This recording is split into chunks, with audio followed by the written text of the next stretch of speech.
Spanning over 663,000 square miles, Alaska is a land of breathtaking beauty and unfathomable secrets.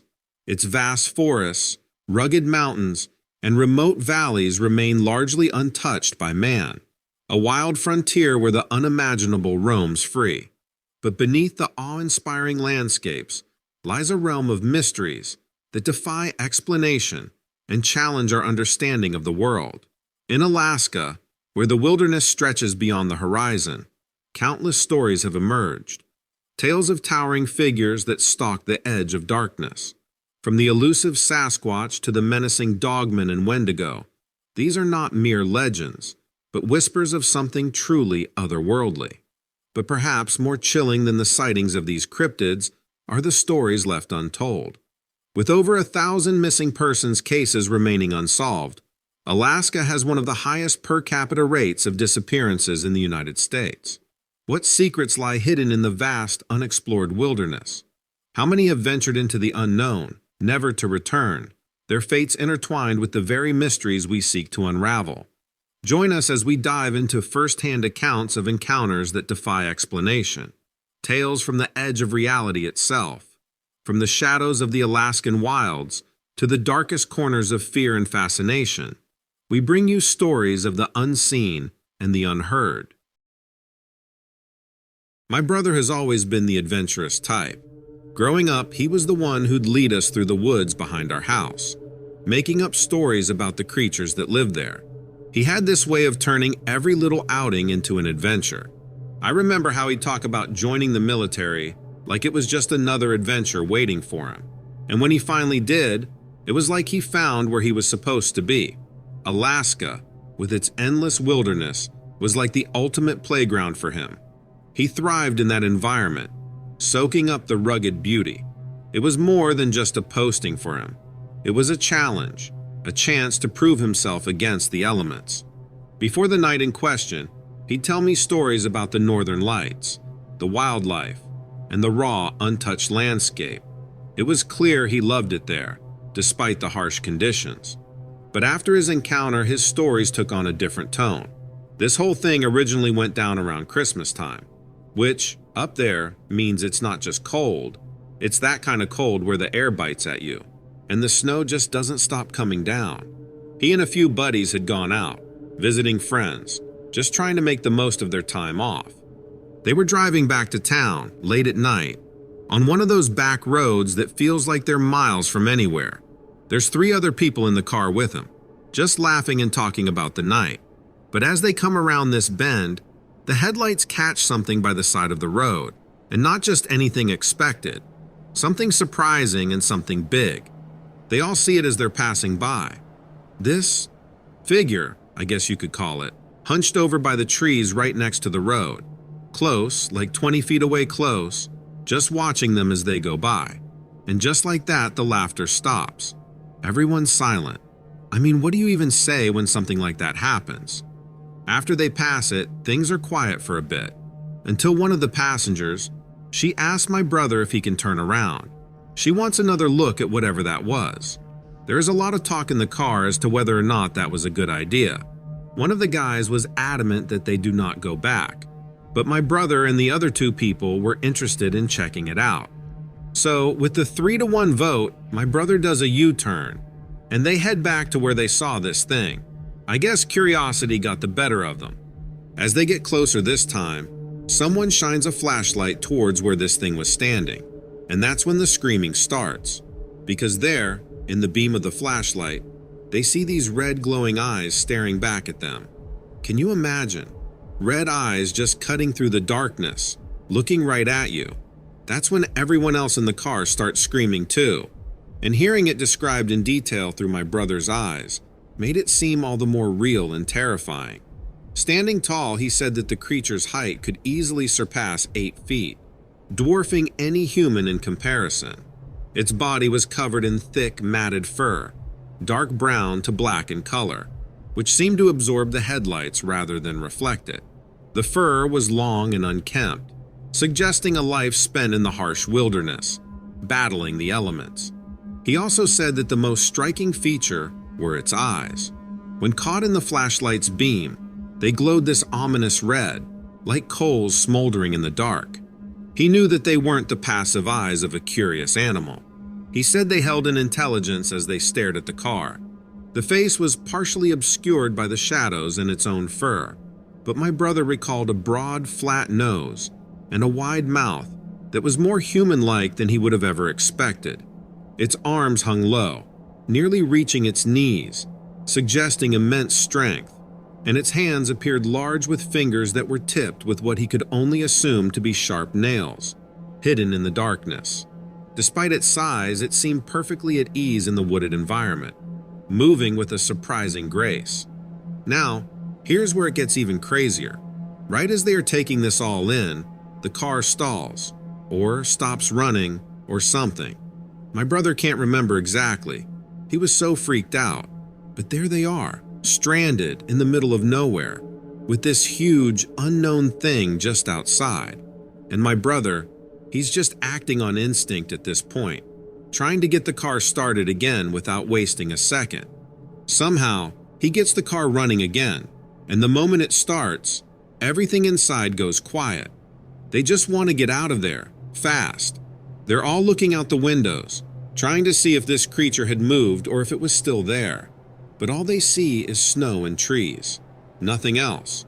My brother drove like a madman back into town that night. He didn't want to risk breaking down again, not after that.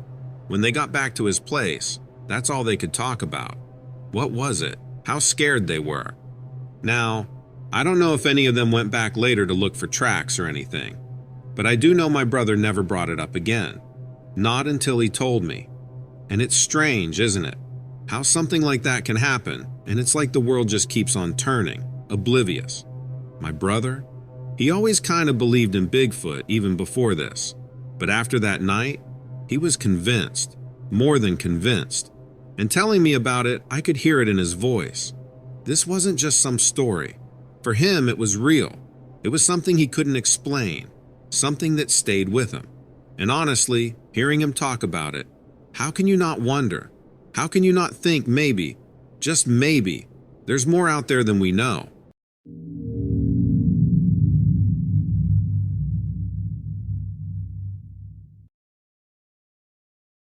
I have been following your channel for several months now and appreciate the work you do. I've read a few accounts that were similar to mine, so I decided to send you an email in hopes of gaining some insight into what happened to me and my family.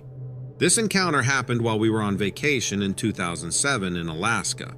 We drove up from Anchorage, where we were living at the time, to Denali National Park with our 2 young daughters, who were both under the age of 5 at the time. This distance is only about 200 miles, but the drive took us 6 hours because of our frequent stops with the girls.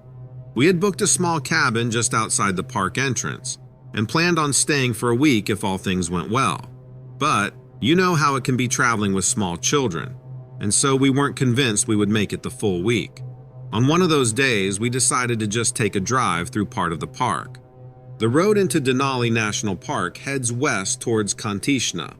There are several pullouts and overlooks along this stretch, where people can stop and view wildlife or take photos. The road is pretty rural and you can't travel very fast along it, which is fine when you're there for the views and need to stop frequently with kids. So we had stopped at one of these turnouts because there was a herd of caribou crossing the road further ahead. The turnout was empty other than us, and the girls were excited to watch the herd. Thank goodness for their excitement because, as is the case in the wild, time stands still until the animals do their thing. So we just relaxed and walked and looked around. As we waited, I noticed movement out in front, between 2 large rocks that bordered this particular turnout.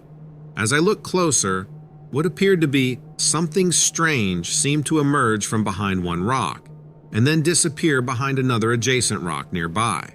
It was fast, and I almost wasn't sure I had seen anything. So I kept watching the spot for more movement. It really caught my attention because it almost seemed like someone was playing around. I especially thought this when I would see it pop back out momentarily and then duck back down. It wasn't long before I pointed it out to my wife, and she started watching for it too. We started looking intently towards those rocks, trying to figure out what exactly was going on. Then all hell broke loose. We watched, as suddenly we saw this figure. It was large, easily over 6 feet tall, emerge fully from behind one of the rocks. The figure stood upright and had this thick, dark fur all over. It wasn't a bear, that much we could tell. It looked around, seemingly as surprised to see us as we were to see it. My wife squeezed my hand hard. She was obviously terrified, and so was I. But the creature, whatever it was, didn't seem interested in us. It looked our way once, and then began walking parallel to the road, not towards us but away, like it could care less about us. We were both frozen, watching it move with an odd grace that seemed impossible for something of its size. Then, one of our daughters, the youngest, she must have felt the tension because she started to whimper. That sound, soft as it was, seemed to carry in the stillness of the Alaskan wilderness, and with that, the figure stopped. It then turned its head towards us, and I felt this chill go down my spine. There was something about the way it just stood there, looking at us, that felt, I don't know, almost human. My wife's protective mother instinct kicked in and whispered that we should get back in the car immediately. I nodded, and we started to herd the girls back, trying to keep it cool so as not to scare them, since they had no idea what was going on. But kids pick up on these things. They knew something wasn't quite right. We got back in the car, and I turned it on, ready to leave in a hurry if we needed to, which would have been back the way we came. But the figure, it just turned away from us and continued on its path. We watched it until it disappeared into the trees. After it was gone, we sat there for a while in silence. The caribou had moved on now too, and it was like the whole encounter had been some sort of weird dream. But it wasn't a dream. We knew that. My wife and I whispered about it as we drove off, trying to make sense of what we'd seen. In the end, we never did find out what it was that we saw that day. We stayed the rest of the week, but we didn't see the figure again. We went on hikes, had campfires, and enjoyed the rest of our vacation. But there was always this unspoken thing hanging over us. When we got back to Anchorage, life moved on. We told the story to a few friends. Some believed us, others had a good laugh. Years have passed, and our daughters are now teenagers. They don't remember much about that trip, just stories we've told them. But my wife and I, we remember all of it, every detail. Every now and then we pull out the photo albums and look at those pictures from Denali, and we wonder. We wonder about the vast wilderness and all the secrets it keeps. We wonder about that day, that figure, and what it was doing out there. And honestly, we wonder if we'll ever go back to find out more, but it doesn't look like that is going to happen anytime soon.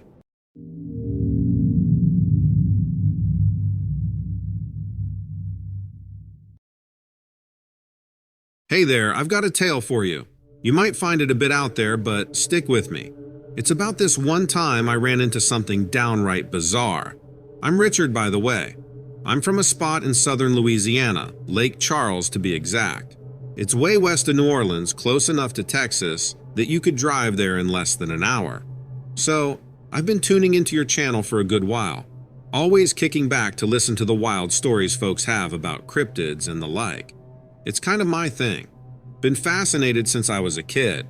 And when I caught wind that you were looking for personal accounts, I figured it's time I threw my hat in the ring. This particular incident went down at this tiny lake just outside Lake Charles. I was out there fishing, and it was one of those evenings where the sun was just dipping out of sight right quick. Now, I don't know if the timing had anything to do with what I saw, but let me lay it out for you. We were packing up, my buddy and I, leaving our spot by the water. He got into his truck and took off before me.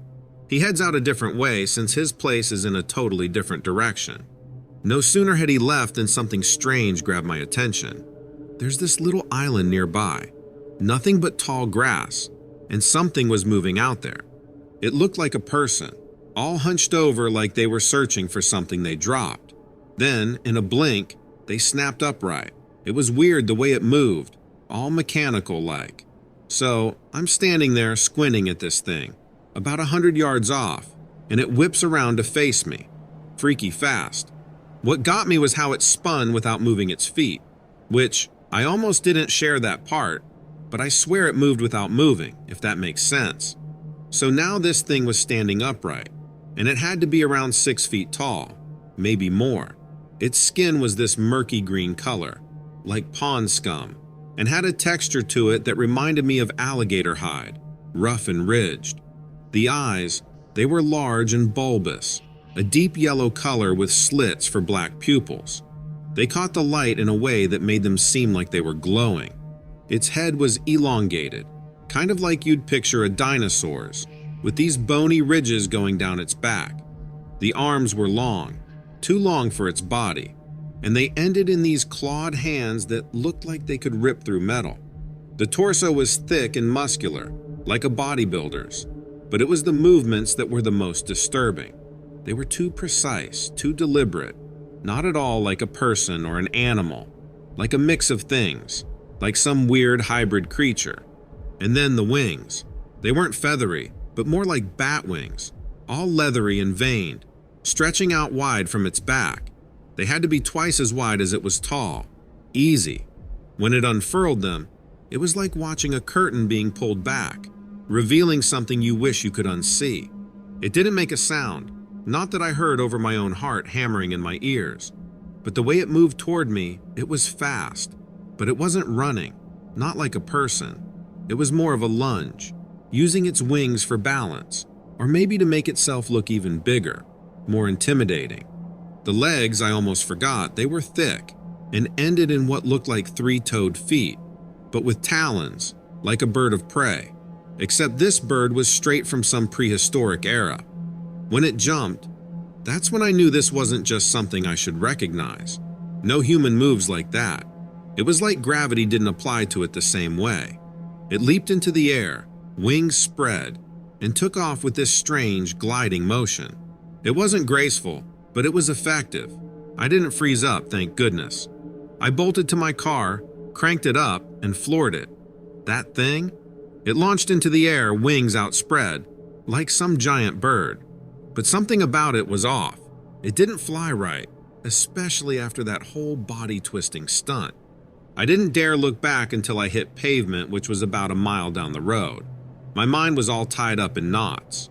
Later, my buddy calls up and has a strange sound to his voice. I thought he was calling to say he got home okay, but end up that he saw something too in his rearview mirror. Thought it was an owl at first, crossing the road right after he left. But of course, the size didn't match an owl, and he just kept on driving. Once he got home, he got to thinking that he wanted to be sure I got out of there. I asked if he noticed anything else, but he said no. He just had a quick glimpse of it. So I told him what all went down and what all I saw. Needless to say, we don't fish that area anymore. Doesn't matter how good we think the fish might be biting. We have other friends who go there and talk big about it, but we don't go. Anyway, this whole mess happened years back. I've been scouring your channel since last year, looking for anything similar. Nothing yet, but I'm glad to get this off my chest. Thanks for letting me share. Keep your eyes peeled if you're ever out by Lake Charles, especially when the light's getting low. You never know what you might see, and if you do see it, please let me know.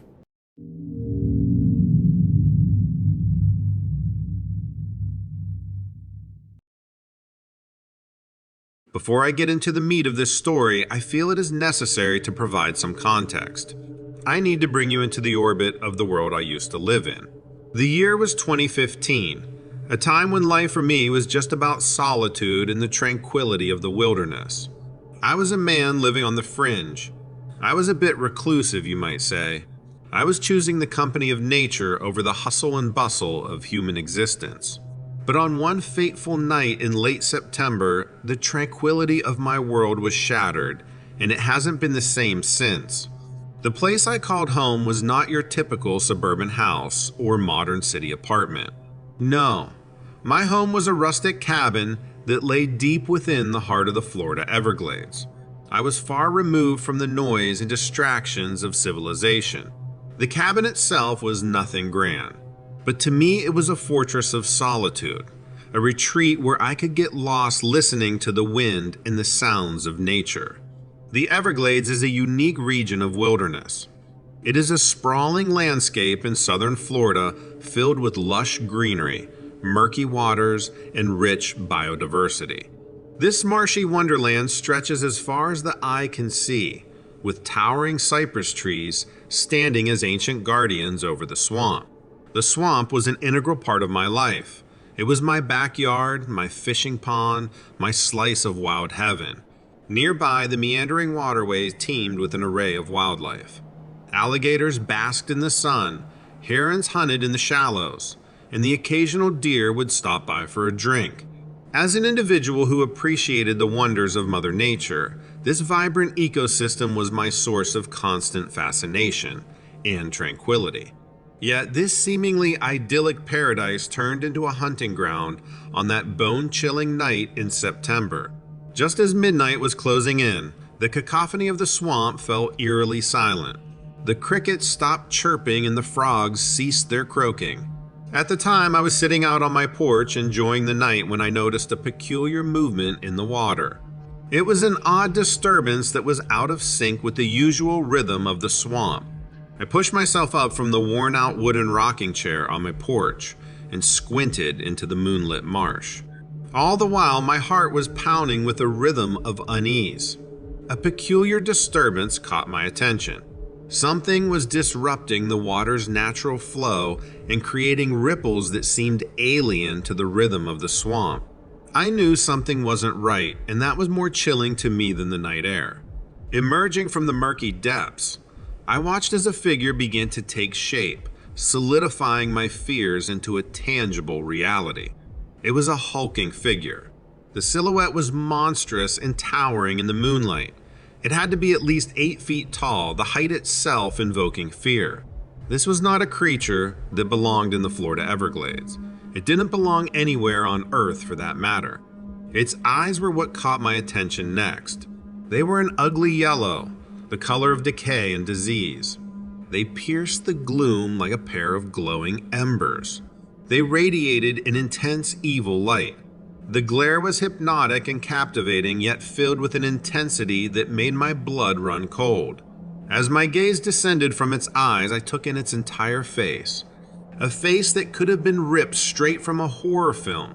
It was reptilian, bearing an uncanny resemblance to an alligator or a crocodile. But what was most disturbing was not the inhumanity of it, but the fact that this monster, this grotesque mimicry of nature's design, stood upright, balancing itself on 2 legs. The creature moved awkwardly, yet it moved with a purpose. It was heading towards me, and its heavy footfalls were squelching in the swampy mud, sending shivers down my spine. I could hardly breathe as I stood there. My body was frozen in a mix of fear and disbelief. Here, on my humble porch in the heart of the Everglades, I was face to face with a monster, a nightmare brought to life. It was a terrifying moment where my sanctuary turned into a scene from a horror movie. The sight was absolutely horrifying. Luckily, my feet worked and I jumped inside my cabin, securing every window and door from the inside. I even pushed every piece of furniture I had against the doors with the hopes of keeping the thing out. I spent the night huddled in a corner, listening to the creature scratch against the wood, its guttural growls resonating through the rooms. As dawn broke, the chilling sounds receded and I was left in the silence of my home. I couldn't help but feel that my sanctuary had been violated. The days following the encounter were a blur. I left my beloved home and returned to civilization in a way that I never thought I would. I moved in with my sister for a while and spent many months there before being able to return. Needless to say, life has never been the same since that encounter. The wilderness that once brought me peace has become a source of unending terror, for I know what lurks within the depths of the Everglades. It's an abomination of nature, a creature of nightmares, and it's forever etched into my memory.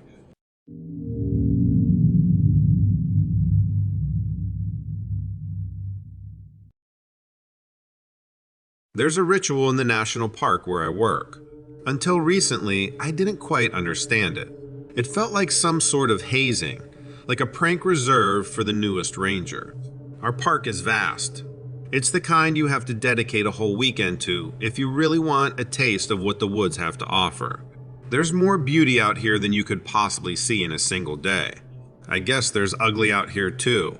When I first started, I was put on the night shift. The other guy seemed to be eager to leave that post behind. I figured it was because of the weird hours. That wasn't exactly the case. I'd start my nights by punching in and setting up shop in a small security office. My job, for the most part, was watching cameras, cleaning up after the day's visitors, and evaluating any projects that might need to take place the following day. Plus, of course, the ritual. When they told me about the chicken, I thought it was a joke. Then I showed up for my first shift, and sure enough, there was a whole skinned chicken waiting on my desk. Wrapped in plastic, dropped off by a member of the day crew. They told me I'd need to walk it into the woods, following a specific trail before unwrapping it and slapping the meat down on an old tree stump. Then I'd go back to work as usual. The first night, I laughed and did as I was told. I wasn't going to let their little hazing practice get under my skin. I played along, hardly concerned with my duties or my surroundings. Then the chicken was there on the second night. But the joke was over, I thought. Just seeing another whole chicken on my desk made me groan. I was agitated. How long were they going to keep at it? I took it out the second night too. This time I was too frustrated to shrug off the world around me. Following the marked trail, I realized something. The woods were different at night. I'd conducted all of my interviews and undergone my training during daylight hours. Out there, when the sun was down, the forest was strangely quiet. When the wind blew and the leaves rattled, it sounded more like a rumbling stomach than a whistling brush. The sound made my skin crawl. So I dropped the chicken on the stump, and that night I ran back. Night 3 was when I made my mistake. I didn't want to go out in those woods again, not with enough raw meat in my hands to make me feel like bait. I tossed the offering in the dumpster instead. The rest of the crew wouldn't know one way or another, would they? Not until I was long gone for the day. They could chew me out for skipping their little ritual all they wanted. But it wasn't the park rangers who came looking for me. It was something else. I saw it on the cameras first. It looked like a dog ran past the parking lot feed. I stared at the camera a while after the blurry shape disappeared, but the dog didn't come back. I heard a scurrying outside the security booth and locked the door to the outside. It was a raccoon or an opossum. I was sure, but a chill was creeping up my neck anyways. I focused on the cameras. Then the dog returned. It was at the dumpster sniffing around the edge. It must have come looking for its offering. Only no normal dog could have understood that concept, right? A normal dog would have stuck around the tree stump, waiting for its master to add food to its bowl. It wouldn't have come looking not like this. Then again, it wasn't a normal dog on the cameras. It was a huge one. It was twice the size of any mastiff I'd ever seen. If it hadn't been walking on all fours, pointing with its muzzle to sniff out its meal, I would have thought I was looking at something else entirely. I would have called it a bear or a lion of some kind. But its head was strictly canine. And even if its patchy physique reminded me of a man's in some locations, I couldn't imagine it was anything but a hound. A massive, disfigured hound of some kind. Its gnarled back and man-like shoulders had to be a defect, right? In those ways, it was enough unlike a dog to make me doubt. It was enough to push that chill further throughout my body. When the beast turned from the dumpster, I felt an icy grip on my heart. It felt like I was watching a monster crawl out from beneath the bed. It was stalking its way toward the security booth, apparently dissatisfied with the thought of huffing the scent of chicken all night. It wanted something more. I knew it. It wanted to find a bigger meal since the easy one was no longer on the table. I waited and braced myself for the creature to come knocking, slamming, or scratching against the door. When it never did, I sighed. I sat wrapped in my dread until the sun came up, and the next park ranger arrived to relieve me of my duty. When he saw my face, he only shook his head. He already knew, I suppose, that I'd failed to place the chicken where it belonged. He patted my shoulder and said to take the next night off, that the former night ranger would be resuming his duties. I did as I was told. After a cautious phone call, I was moved to work the daylight hours. I never did go back after dark, but the ritual still asks for my help at times. Once or twice a month at the end of my shift, it's me. I'm now sometimes dropping a chicken off at the night ranger's desk.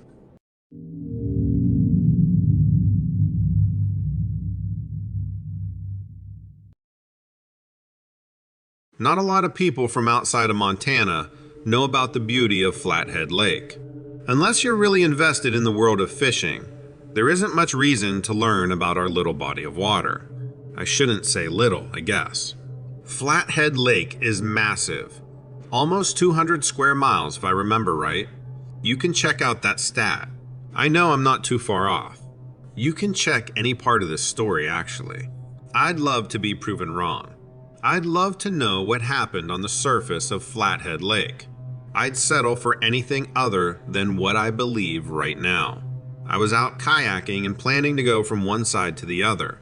And that's not something I recommend doing alone if it's your first time. As for me, I'd been kayaking plenty of times, but I'd never challenged myself with something as great as the 25-mile length of Flathead. I'd been to the lake plenty of times too. Hiking the perimeter, fishing from the bank, and skimming the surface in a kayak or canoe. It was a favorite date spot of mine, actually. Everyone loves a little time on the water, especially at sunset. I don't think I'll be taking anyone back to Flathead anytime soon, though. That sunset view is important. I forgot about that. I timed my day so that the last stretch of my journey would happen right at dusk. I wanted to relax at the finish line and watch the sky change colors. Then I'd pack up and head home. A friend of mine would be waiting with a trailer to tow my kayak. I didn't make it there on time. As the day started to wind down, the surface of the lake got more and more empty. Tourists were going home. Fishermen were going to grab a bite to eat before returning to catch what they could under the cover of darkness. That was maybe the first time I was actually alone on Flathead. It's at least the first time I remember. Maybe that's because of what happened next. I was maybe 3/4 through my route when I saw something sticking out of the water. It looked like tree branches, long and wiry, rising out of the surface. Now, plant life can come loose in the lake at any time.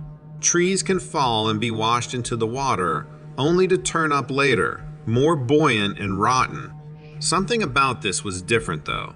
The way the branches broke the surface and split into multiple limbs. It reminded me of an elk's antlers. My dad used to keep a set hanging above the fireplace. That itch of nostalgia convinced me to go investigate.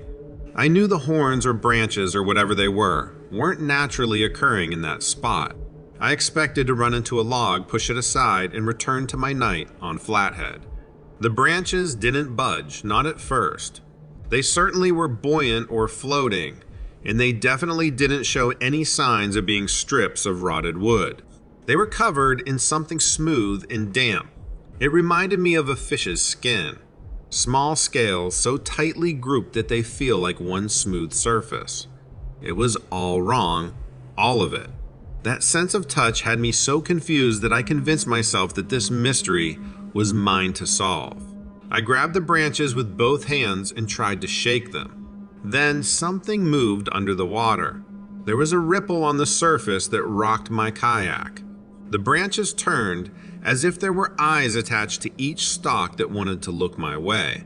They rose a bit, maybe 3 inches out of the water. Maybe I had knocked it loose, I thought. So I leaned over the edge to get a better look. The shape under the surface wasn't a tree. It was a fish, I think. It looked like one. I had cast my line enough times to identify the things that lived in Flathead. This one looked like sturgeon. A massive, frightening sturgeon. 20 feet long, I mean. Long enough to shake any man. I could see its head. I could see the massive antlers running all the way back to its skull. If I could have jumped from my kayak to the shore, I'm sure I would have. I yelled. I flailed. I almost capsized, I think. The fish jerked away from my kayak and darted back down. The antlers disappeared from above the surface, knocking against the edge of my boat as they disappeared. I got out of there as quickly as I could. I told my friend, who insisted we call the Office of Fish, Wildlife, and Parks. They dismissed me immediately. I tried to go federal. The National Park Service came to speak to me, but spent the entire conversation asking if I had been drinking on the boat that day. I showed them the scratches on my kayak from where the antlers scuffed the edge. They told me not to call again. They said if I did, that I'd be arrested. Do they have the authority to do that?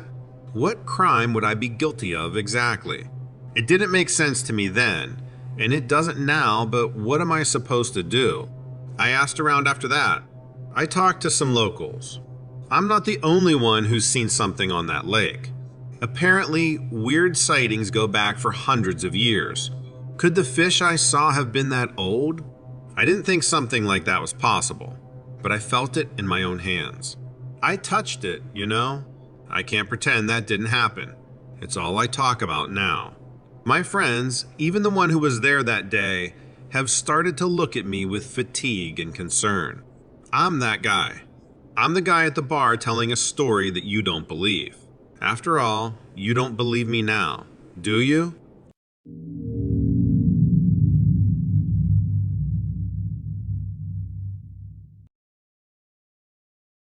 In 2003, Ted and his 19-year-old son had a very bizarre experience that they couldn't quite explain. The morning started like any other on a beautiful April day in Pennsylvania. Ted and his son set off around the Blue Mountain Lakes area, hoping to spend the day together fishing. One thing that Ted noticed immediately upon getting out of the car was a strange odor in the air. It was stinky, reminding him of a cross between a carcass and a rotten egg. However, the sky was clear with no indication of incoming bad weather. They spent the morning there but didn't catch much. They both thought that maybe it was because they had not brought their lucky fishing rods. Throughout the time they fished, they couldn't shake the feeling that something was off. Ted's son, whose name Ted never revealed, admitted that he had been uncomfortable the entire time too. Often Ted would hear a loud ringing noise coming from the distance that seemed to almost infiltrate his eardrum and brain. He also noted that the area was generally a popular fishing spot and was shocked to see barely anyone else around. Yet at first he didn't connect this to any of the events that occurred that day. After a few more hours, they decided to pack up and head home. As Ted started the car, he noticed that it was running extremely rough, like something was wrong with the engine. There were no warning lights on, so he just shrugged it off as one of those things that sometimes happen with cars. After driving for a few miles, the car seemed fine. As he was getting ready to make a turn, his son said they were being followed. Ted looked in the rearview mirror and saw a large black SUV. After driving for a few more moments, his son began to panic. "Dad, I think they're following us," he told Ted. Upon another glance at the rearview mirror, sure enough, the SUV was still there. Ted then took a few more random turns through a neighborhood, went through some side streets, but the SUV was still there. Realizing something was very wrong, Ted pulled over into an empty parking lot. The black SUV followed, slowly drove up into the parking lot, parked, and just sat there. Ted and his son were freaking out. Ted quickly began reaching for his firearm near his seat, fearing that something bad was going to happen. His 19-year-old son was now ridden with anxiety. After what felt like an eternity, two men in suits exited the SUV and approached Ted's driver's side window. Ted described these men's odd and erratic behavior. They looked pretty ordinary, but he wondered if they were part of some mafia. They began asking Ted really strange questions and noted that he had been spending too much time at the lake. Ted, feeling threatened and annoyed with the relentless questions, demanded to know who they were. The men smirked and told Ted to have a nice day, and that they'll be watching. Just like that, they got back in the SUV, pulled off onto the main road, and disappeared. Shortly after this, Ted began finding letters in his mailbox with no return address. The letters appeared strange and seemed to be written in some code. Much of it appeared gibberish, but there were sentences like, "We are watching you and you spend too much time around Blue Mountain Lake," and others like, "We were sent to monitor what you know." After receiving a handful of these letters over the following month, Ted reported it to the police. The police were not sure what to make of the letters, and after that, it seemingly stopped altogether. Ted has no idea, even to this day, what they were trying to hide at the Blue Mountain Fishing Lakes area. He wonders if there's a direct correlation between the unsettling feeling and strange odor that he and his son experienced on that day, and what would happen later on. Whoever these people were, they seemed to know that he had spent time here and were trying to drive him away from the area actively. This story is incredibly strange, and personally, I'm not sure what to make of it myself. It does sound reminiscent of a Men in Black story where an individual is accosted for information, but also different at the same time. If this was potentially a Men in Black situation, what is it that Ted and his son knew that was so threatening to these men? Most importantly, why did they experience the strange phenomena they did when they arrived at the lake that day? What was seen there that day that was so mysterious that these men wanted to hide so much? We have so many questions, but very few answers.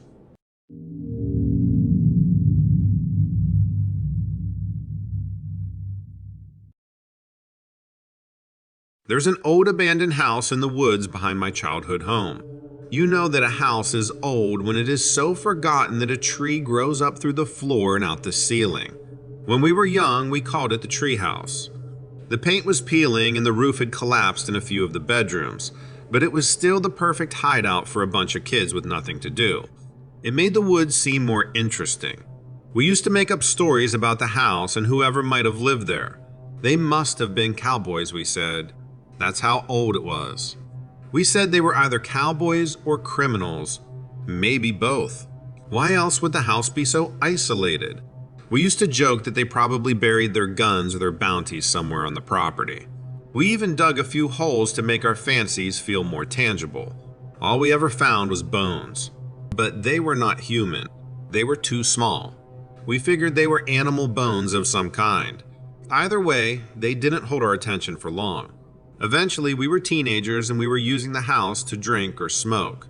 The paintings on the walls, which had always been too faded or rotten for us to truly see, became target practice for darts. The house had always been trashed. We weren't damaging it any further than time itself had. And the notches of the walls left by our games were nothing compared to the long scratches. From the beginning, we thought those scratches were peculiar.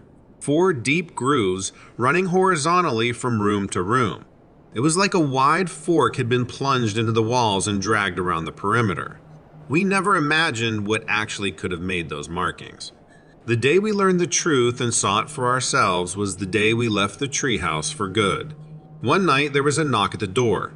We shoved our paraphernalia under the crooked couch we dragged in from down the road. All of us were present. That meant it wasn't any of us at the door. No one else even knew about the place, as far as we knew. That meant one thing, it was our parents. But when we finally got around to opening the door, already muttering our sorry excuses, there was no one outside. We grabbed some of our flashlights and searched outside all around the house, suspecting that someone was playing a game with us. We were all riled up and eager to prove ourselves, especially after thinking that we had been caught out there, which had scared us all silly. We were going to find the prankster and give them a reason not to mess with us again. But we didn't know what we were looking for, not really. We didn't know what we'd find. We didn't know that our fears were only just beginning.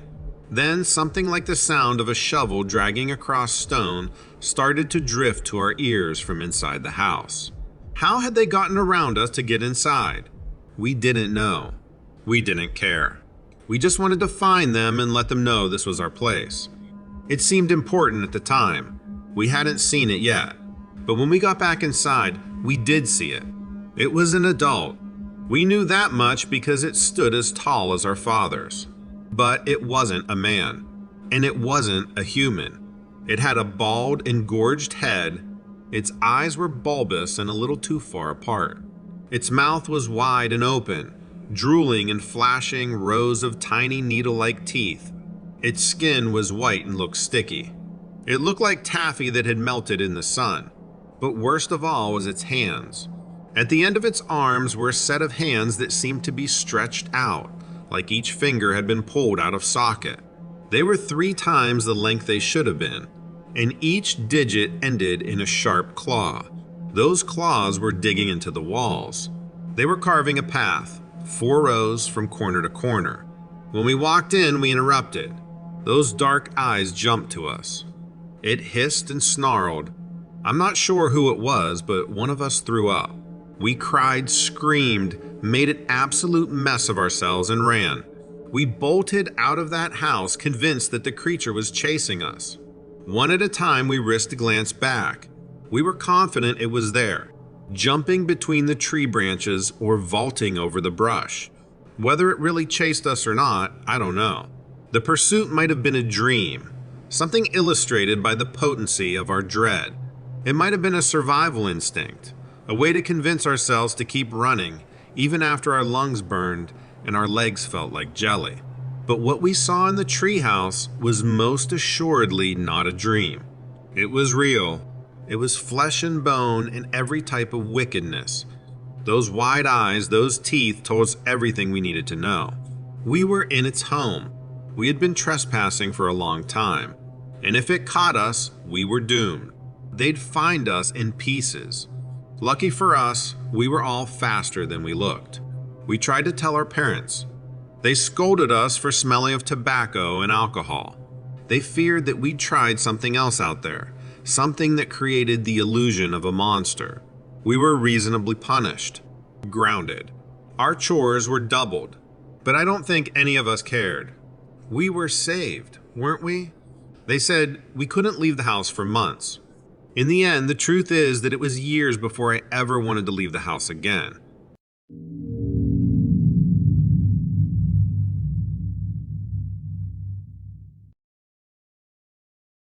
When I was 15, my parents moved us from our Chicago suburb to a tiny town up in northern Minnesota. My father had lost his job when the factory shut down, and he had a cousin who offered him work up there. I was obviously less than thrilled to be changing schools partway through high school, but moving to a freezing northern town made it a million times worse. My parents insisted that it was a beautiful area and that with the lakes nearby, there was a ton of outdoor stuff we could do.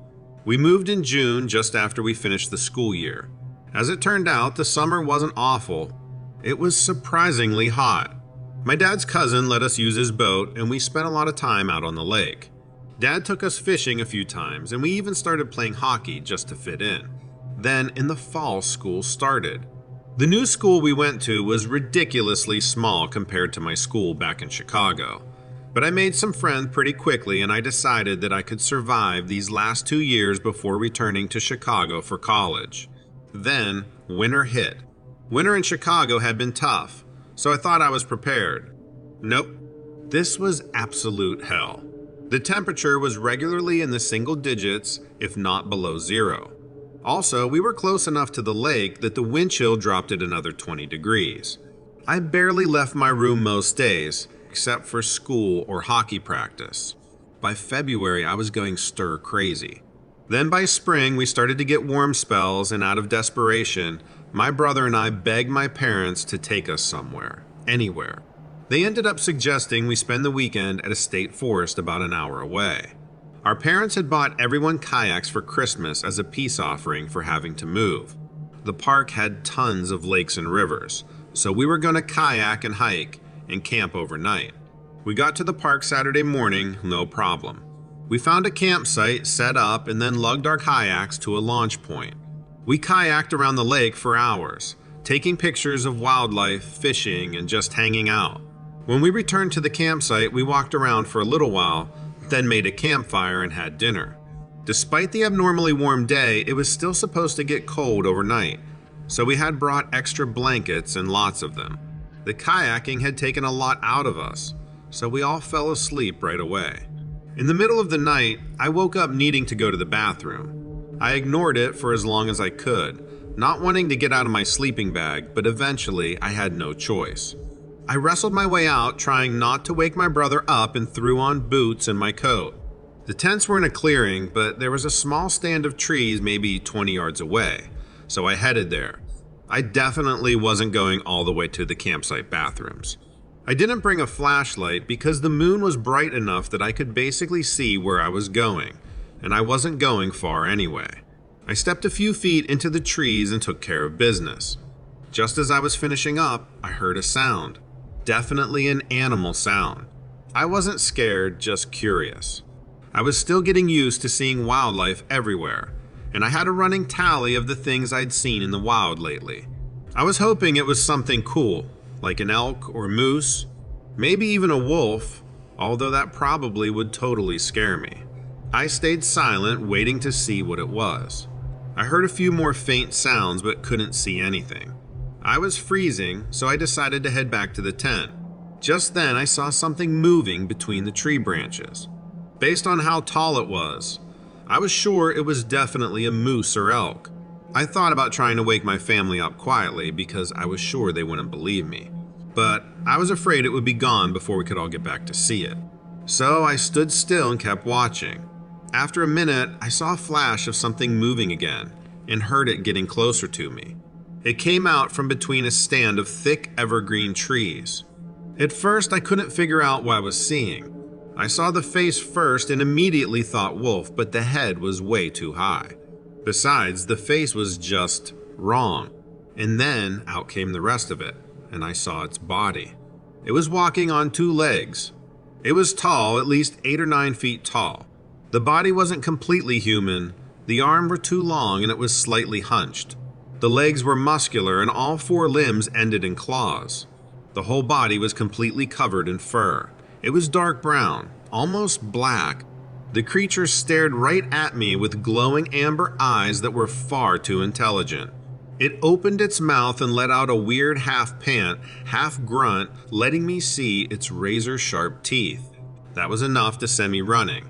I screamed the whole way back to our tents and headed for my parents' tent. Of course, by the time they got up, the hideous creature was gone, and of course they didn't believe me. They insisted that I was either still asleep or had seen shadows playing tricks on me in the woods. But I knew. I knew what I saw. Back home, I searched online and eventually found exactly what I was looking for. Some pictures were different, but a few were almost identical to what I had seen that night. Online, I found other people who had seen the same thing I did, and they were all calling it a dogman. My family never believed me, but from that day on, I refused to ever go back to that park.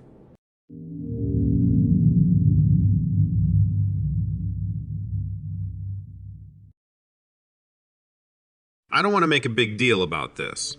I don't know if it's going to get me in trouble or what, but I've heard a similar story making the rounds on social media lately. I thought sharing my own encounter might lend some credibility to what those people are saying. I wasn't visited by something. I wasn't attacked by something. I wasn't chased or threatened or agitated in any way. But I did see the people who did experience those things. I was a young EMT on my 3rd night shift with a new hospital. I was still a pretty quiet person then, following the instructions of the people who'd been in the job longer than me. We were responding to a 911 call. Due to a traffic incident on the way there, we were the last to arrive on scene. Police and fire had already secured the location. As we approached the house, I thought I saw something rising over the rooftop. It looked like a drone taking flight from the backyard. It was bigger than a drone, but wasn't much bigger than a motorcycle. I saw it, it flickered, and it was gone. It only lasted a second, and in that moment, there were other things on my mind. The home was a 1-story building in the suburbs. The 911 operator had received a call from a child who said something had broken into their backyard. The child said their parents were out there with it and they were screaming, fearing that an intruder had approached the home or that an animal had attacked the parents. The teams nearest to the area were dispatched. When we arrived, it seemed the incident was over. Fire directed us to the mother of the household, who had some pretty significant cuts on her arm. We asked if she was attacked. Between fits of tears and embarrassment, she said no, but she admitted that she'd caused it herself when she accidentally backed up through their glass patio door. There were scratches on her feet too. That was confusing enough. What had distracted her so badly that she didn't notice she was about to collide with her own door? We were starting to suspect that we'd walked into some kind of domestic incident. The father quickly dismissed that idea. He was being questioned by the police, but his answers were loud and frantic enough for all of us to hear. Fire stuck around just to keep listening. He said something crashed in their backyard. It shook the house and there was a flash of light, and he knew that something had struck his property. Thinking a tree had fallen into the yard, he rushed to investigate. but he said it was a vehicle. He said he saw a tear-shaped vessel jutting out of the earth. As he spoke, we snuck a peek at the back. Sure enough, there was a point of impact in the otherwise impeccable lawn. That was enough evidence to hold everyone's attention. Normally, claims like that would be dismissed as the ravings of the mentally ill or the intoxicated. This felt different. Besides, I had also seen something. I kept that detail to myself. He went on to say that as he approached the craft, he realized it was empty. One of the panels was missing, like it had fallen off during the descent. Inside was something shaped like a chair. He touched it. That's how I knew he was braver than me. He said he touched the side of the vehicle and that it felt more like glass than metal. Then he saw the pilot. He said it yelled at him. That's how it drew his attention. His eyes snapped from the vehicle to the edge of his property. Out there, according to the story, a man about 4 feet tall was approaching. That's when his wife started screaming. The man, meanwhile, couldn't move. As the mysterious figure drew closer, he said he noticed that he was wearing a suit, a strange combination of a pilot's helmet and pulsating organic material, maybe just an extension of the man's own body. His descriptions of the pilot didn't make much sense. He called him not a man, but sort of like a man. He detailed that pulsating material as a heart shaped like a hose, running from the pilot's mouth to his chest. Then the glass broke. That was enough to startle the husband out of his paralysis, I guess. He ran to check on his wife, and soon enough the flashing lights were closing in around his home. He said they watched the pilot climb into his craft. The missing panel simply materialized above him, still reminiscent of glass. And then the fire department was at his door. By the time he gathered his wits and let them in, guiding them to the backyard, police and paramedics were also arriving. We were arriving, and at the same time, the craft vanished. I knew better than that. I knew that the craft hadn't simply disappeared. It had taken off. I knew I could validate the guy's story then and there. I chose not to. I don't know if I was just too stunned or if I was too scared, but I didn't chime in. I let the rest of the emergency responders shake their heads and dismiss the guy's story. Even with a hole in his backyard, they weren't convinced that something otherworldly had happened. I wasn't ready to admit it either, and I'd seen the tear-shaped craft just like the father had. In the end, we all let this be one of our weird stories. We buried it. No one ever said anything.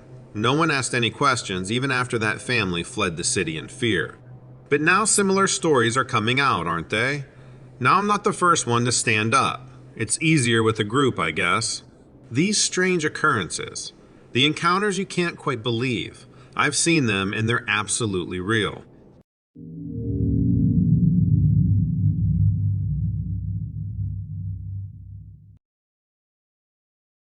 I was really fascinated with mythical creatures when I was a kid. It was probably because my aunt would let me stay up late with her and watch creature features on TV. It gave me bad dreams, but I still loved it. I hadn't thought about that stuff in a long time as an adult. But a few months ago, I was between jobs and I took this position as a security guard. All I really have to do is be physically present on the property for a certain number of hours and keep an eye out for intruders and respond to any alarms. It's a low-key job. But there's a building across the street from where I work that always gave me the weirdest feeling. It's completely unmarked, and at the time I hadn't really been able to find any solid information on it. And one night something happened that just sent my mind reeling right back to the creature features days. I was just doing my rounds when I saw something detach itself from the shadows near that strange building. It wasn't really my job to look into any strange things happening, but I was curious. The night felt different, a bit spooky, and with all the rumors of weird stuff happening, I felt like a detective. I pointed the flashlight towards where the rustling sound was coming from. Suddenly, next to the building, a tall, towering figure fully stepped into the light. It was like something straight out of a scary movie. My heart began to race, and my eyes must have been as wide as saucers. I was looking at a creature that was taller than a basketball player. Its face was long like a wolf's or a dog's. The creature's body was huge and strong, like a bodybuilder's but covered in dark, thick hair. Its eyes were the strangest part. They were almost glowing, a beautiful amber color that seemed to pierce the darkness. The way it looked at me was chilling. It wasn't like a wild animal stare. It had a human-like intelligence in its eyes. It didn't feel like I was looking at just another creature. It felt like I was looking at something that was thinking and understanding, just like a human. As I tried to make sense of this creature, I began to notice other details. Its chest heaved with each breath, muscles rippling beneath its thick coat. The hair, although coarse and wild, seemed meticulously cared for. The distinct musky scent of wet fur mixed with earth filled the air, overwhelming my senses. The creature's paws were another bizarre sight. They looked almost like hands, human-like but with elongated fingers ending in sharp claws that glinted ominously in the faint light. I could see the power hidden in those claws, the potential to wreak havoc, yet they hung harmlessly by its side. Then there was a shift in its stance, a tiny lowering of its head and a narrowing of its eyes. Fear gripped me then more than before because it was a look I had seen many times, but in humans. It was a look of contemplation, of making decisions. The realization that this was no mere animal sent a fresh wave of terror over me. Yet it did nothing. It merely watched me, its amber eyes now less threatening and more curious. It tilted its head slightly, almost as if it was studying me. The moment was surreal, like time had frozen, with me and this creature under a spotlight created by my trembling flashlight. I was terrified, but I still couldn't stop watching it. It felt like I was standing there forever, but within minutes it suddenly propelled itself into a run that was incredibly fast and effortless for how big it was. It went around the corner of the building and disappeared. I was left standing there, realizing I had witnessed something that shattered the boundaries of everything I had believed to be true. Since the night of that encounter, I have been obsessed with finding out anything I can about these creatures. I have this insatiable need to know what kind of cabal is invested in concealing information about them. I don't think it's right that this information should be suppressed. If you examine the features of dogmen, it seems clear that they can't just be the result of natural evolution. Their unique characteristics set them apart from any other known species. With a canine-looking head, oddly shaped rear legs, and an upper body that looks like a primate, they defy classification. No animal has such a bizarre combination of traits. It's like a wolf or dog has been spliced together with a man-like primate. Some people think that dogmen could have come from ancient matings between wolves and apes, but that seems inconceivable to me. The genetic differences between those two families are too huge. The only explanation that makes sense to me is that dogmen are the product of genetic engineering. But stories of dogmen go back to the 18th century in North America, and they go even farther back in some other cultures. And as far as we've been told, genetic engineering is a pretty recent achievement. I wouldn't even be asking these questions if I hadn't seen that creature with my own eyes. There are just too many impossibilities. I think if dogmen exist, then an extraterrestrial intelligence must have been involved in their creation. Their existence seems to point to beings more advanced than humans, experimenting with life on Earth. It really makes me wonder what other biological projects they might have going on. In the UFO community, there's a pretty widespread belief that there's a hidden military and scientific establishment within the United States. And the speculation is that they are controlling all evidence related to extraterrestrial intelligence. So these things are probably vastly underreported. That's why people who talk about it are still considered crazy. A cabal that controls the military can hunt down any cryptids that venture too close to human civilization. But I think things might finally be starting to shift. There are too many of us who are privately investigating now. And I've even joined a group that's formally organized to investigate any leads we get. I'm still working at the same place, and there are more and more things adding up that indicate something is going on in that building. I don't know if that dogman escaped from there or what. The fact that my job is so low-key gives me a chance to spend a decent amount of time observing things going on over there. It's weird watching people go in and out of that building. It's usually really early in the morning or right around dusk. I can't really go into much detail right now. That's why I haven't mentioned the location, but if the time comes when there is more clarity, I definitely want to keep you in the loop. I think your channel is providing a real service for people to find each other and start cataloging a lot of information that just used to seem so random.